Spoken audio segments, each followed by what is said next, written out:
The human-animal bond is a really important thing. You can see throughout the pandemic how much our pets have helped people. Hello, Ted! Physically, mentally, emotionally, they're fantastic for our health and our well-being.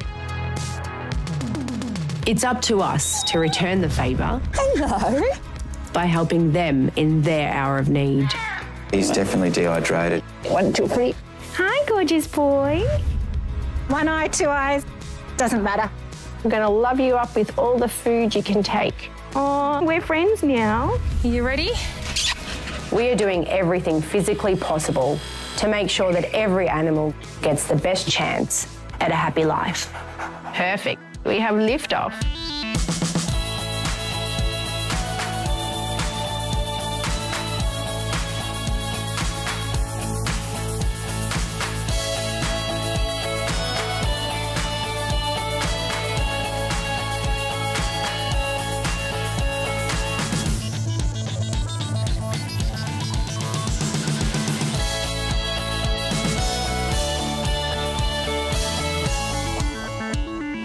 Come through and we'll go and meet Doris. As the morning sun shines down on Second Chance Animal Rescue in Melbourne. She likes what she likes and she doesn't like what she doesn't like. She will tell you very clearly. The long drawn-out quest to find a certain resident, their forever home, may be reaching an end. Doris is our longest standing tenant at nearly 200 days in our care. She is practically a part of the furniture. It's always a sad story when you have senior cats in care. People always go for the cute little fluffy kittens instead of the older cats.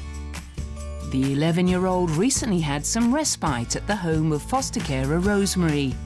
But a refusal to get along with Rosemary's own cat prompted her return to Second Chance to wait for her forever home. So the thing with Doris is, because she's an older girl, she's not a fan of many other cats or other animals. She's very, what's a nice way to say it? She's very confident in what she wants. But once she settles in, she becomes a fantastic lap cat. The feedback that we got from Rosemary was that Doris was quite affectionate. Excuse me, are you ignoring us? It just needs to be all on Doris's terms. Luckily, Alison doesn't seem perturbed by Doris's disinterest. What are you looking for in a cat? I suppose just company around the house. Yeah. That doesn't run up the curtains. And No, that's not her, so that's wake me up totally 5 fine. times a night or something like that. Got it? Yes, no, that should be fine with her. She will definitely enjoy sort of sitting on your lap and joining you on the couch eventually. She'll find me when she's ready. 100%. And that's the most important thing I think we're looking for in an owner for Doris, is someone that's going to give her the time she needs. I think that. Do you have any questions? No, I think we'll be fine, I think. Yeah. Rather like Doris herself, Alison seems confident in what she wants and is clearly taken with Doris. Give us some. Enjoying that. Sometimes it's just waiting for the right person to turn up, and it sounds like you might be that, I think, Alison. It's all over your face. Look at you. You grot. Have to have a wash after. It's amazing. She has been looking for a home for over 7 months, and in walks Alison, and we have a match. Ooh, guts. I'm so glad she's got a good home to go to. She's waited so long. All right, let's see how fun she is to get into a cage. Hello. Hi. Hello, baby. Plan A is to entice Doris out with cat treats. Come on, you're going to have to come out if you want more. You're already wagging your tail at me. Stubborn little lady. Time to implement Plan B in Marissa's cat-catching manual. Trick is you give them one way and one way only. She hopes that blocking all of Doris's exits will force her into the carrier. But Doris has something to say about that. Straight in. No. Stop. She's certainly not waving the white flag yet. Doris, don't behave badly. Doris.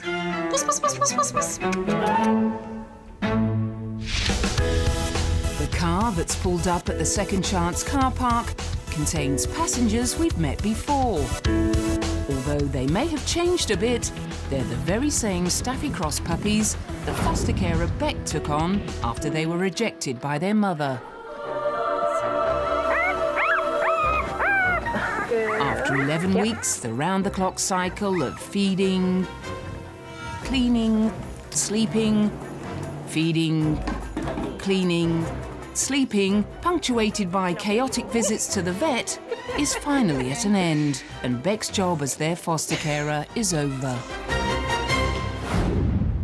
Today is adoption day.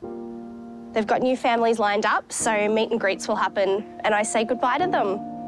So, a little bit sad. Having been in her care since before their eyes opened, the puppies have well and truly set up home in Beck's heart. You can't prepare for a goodbye when you've been with them since they were basically born. You've raised them, so in a way, they're like my babies, you know. I didn't obviously give birth to them, but close enough. You know, you feed them, you're up every 2 hours at night. You get really attached to them. And Phoebe, Rachel and Gunther seem pretty attached to her. Yeah. Oh, yes, I'm going to miss you too. Yes. You're going to have a new brother or sister? Yes, you are. I'm going to miss you. Yes, I'm going to miss you. But just like any mum, she's proud to be sending them off into the big wide world. They're very vulnerable when you first get them, so it's really nice to see them grow up, see them be healthy, see them fit for an adoption, and then grow up to be adults and, you know, make another family really happy, and they've got their second chance. After many years in animal rescue, Karen knows only too well how hard this day can be for foster carers. Hey, Beck. Hi. How you going? I'm okay. Yes. Hello, Bubbas. Oh, time's come? I'm totally fine. I'm totally fine. Well, lovely.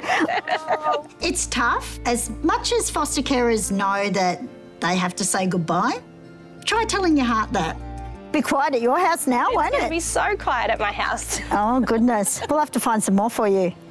Give me a break. Oh, come on. No. We'll give you a week. They're very well socialised puppies. Oh, they are? Yeah, very. So They'll be fine. I'm you've not set worried. them up for a good life. Beck's put in all the hard work to get these pups ready for their forever homes. Okay, so I will stay here with them And I'm going to go. and you're going to go. Oh. That's what a mum does. Then they leave us. Say goodbye, Mummy. Thank you so much for looking after me. Bye, Rachel. Be good for your new parents and be kind to your new brother or sister. Don't jump on them too much. This is the hardest part, isn't it?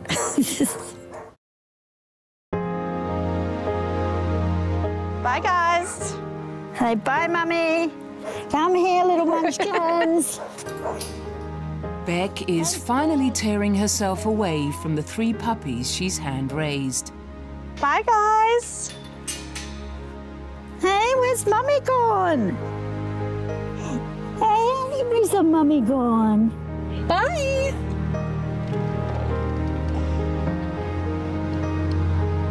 Oh, dear.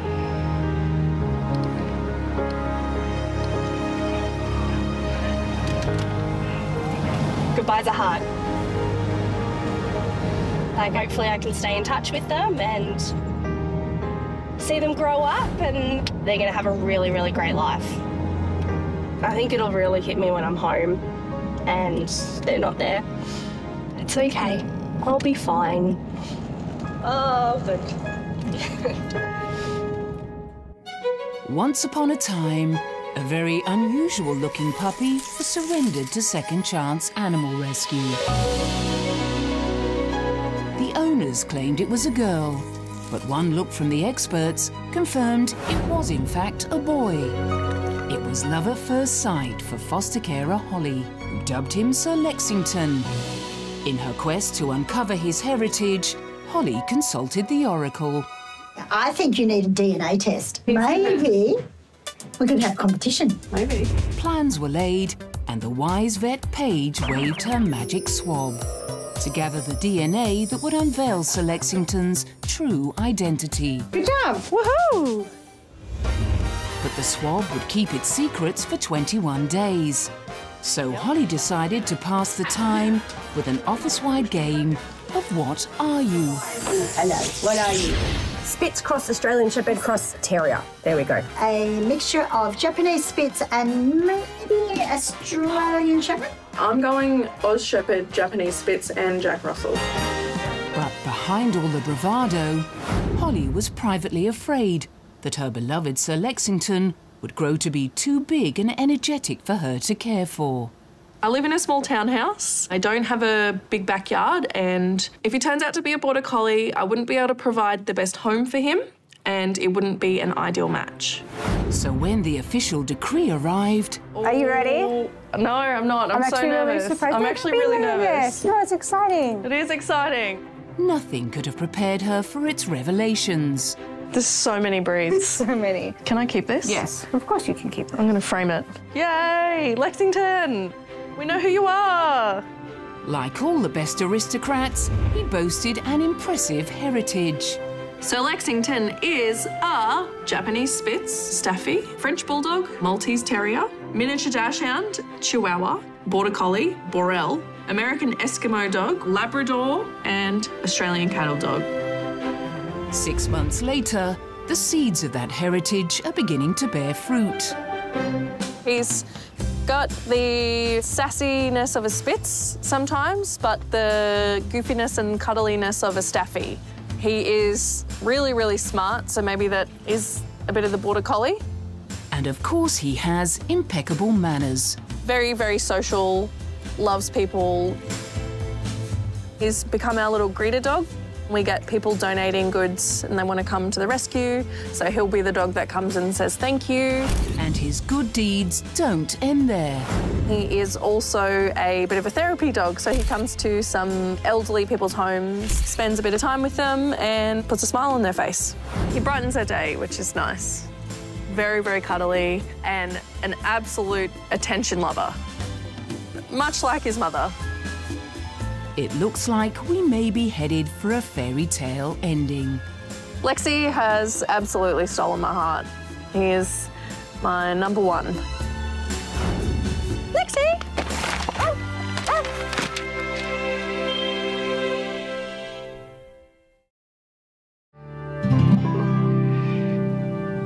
So here we are, 5 months with Ambro the barn owl. He's definitely part of our family now, and it's great to see him out in his big enclosure. Ambro. There you go, good one. It's been quite a journey, and it's been a great experience. Heading out to pick up a baby barn owl that's been rescued from its parents. We did not think this was going to survive at all. They're one of the most fragile little birds as babies, but it's going to go to the best home with you. Definitely not going to give ambrosis to anyone because this one is a real special bird. Strong little chick, bizarrely cute. 98 grams of owl chick right there. Just chopping up some mice, feed little Ambro, a bit of a mouse soup. Yes, Ambro. All right, Ambro. Yeah, mate, I'm your dad. I'll feed you in a bit. We've had Ambro now for 4 days. They grow so quickly, nearly 20 grams in 1 day. I've got the easy job now of growing him up into a beautiful barn owl. Oh, hungry. Hungry all the time. Feeding the owl. It's about 10:30. My alarm. It's a momentous occasion. He's just coughed up his first pellet. Ooh, it smells. I have to clean that now. Just jam a finger in the door. All right. Having a baby barn owl chick to look after, it's almost having like your own baby. But look at him growing. So proud of him. Look at that. He's now 36 days old. He's now eating whole fuzzy mice down the hatch. Look at those long legs. He's getting pretty tall too. And you, Ambro, hey? He's even getting some big feathers on his wings. What a transformation.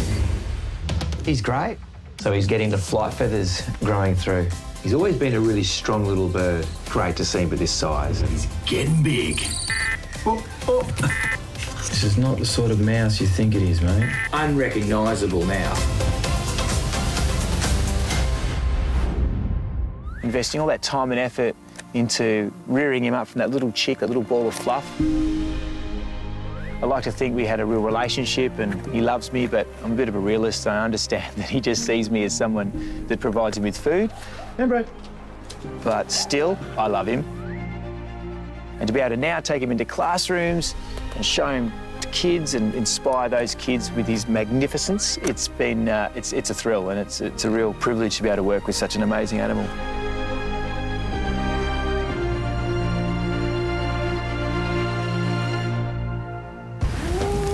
Yes, I understand your frustration with me. Marissa is now resorting to Plan C in her attempt to coax Doris into the cat carrier. If you weren't such a stubborn little lady. So Alison can take her home. Out you go. Come on, you can do it. And after spending nearly 200 days in the adoption centre, you might think she'd be keen to get out of here, but you'd be wrong. I don't think she wants to go anywhere, Alison. You're not making me look very good, lady. Just like I don't care. So that takes us to Plan D. Okay, it's okay. You're okay. I'm going to pop a towel over her. So if she yells at me, it's all right. Don't be grumpy.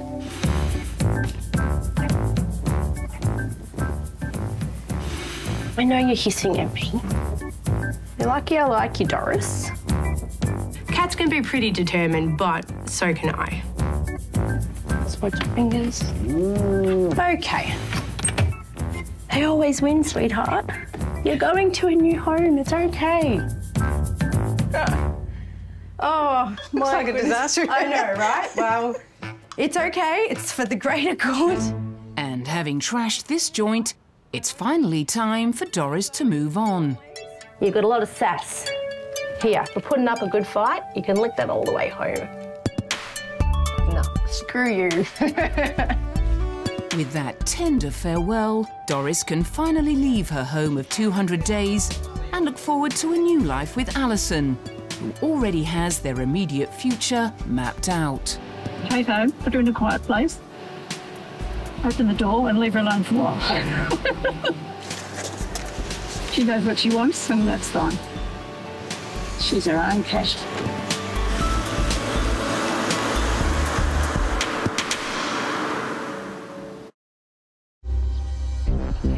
When Marissa and Beth got the call to pick up a dog with an eye injury, they had no idea how serious it would be.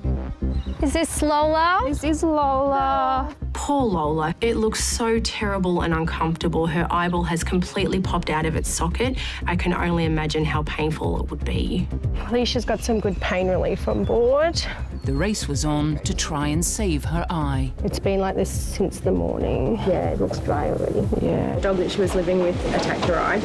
It's vital that any eye injury gets immediate veterinary attention, especially when the eyeball is completely exposed. Do you reckon, looking at it, that it's salvageable, or if we can push it back in, we might be able to save it? And that was a big if. After struggling in vain with the swollen eye, Sharon called in fellow vet Carmen. Let's see Carmen's technique. Oh, God. Yes, got it. Go, Carmen. Pushed back in and sewn up, it would take weeks for the swelling to go down enough to establish whether Lola would retain vision in her right eye. In the meantime, she'd need lots of TLC, which she found in the arms of doting foster carer Jen, who also happened to be the sister of second chance vet Kylie. Finally, it was time to find out how well Lola's eye had healed. Thank you. Come on, little one. I'll carry you because I don't think you're going to walk of your own accord. Good girl. We'll just have a good look at that eye now. Having conducted a thorough examination, eye specialist Melissa Meehan delivered the news. Only about 20% of dogs that have this trauma actually maintain vision. So the majority lose their vision, and she has. But what she couldn't tell yet was whether Lola would lose the eye completely. She has got a little ulcer on the eye. It's on the surface, on the cornea. I wouldn't say that we should remove the eye at this point. Yep. I think that she still needs time for us to see whether we can get that ulcer to heal. Yeah, that's our mission, little one. This is our mission.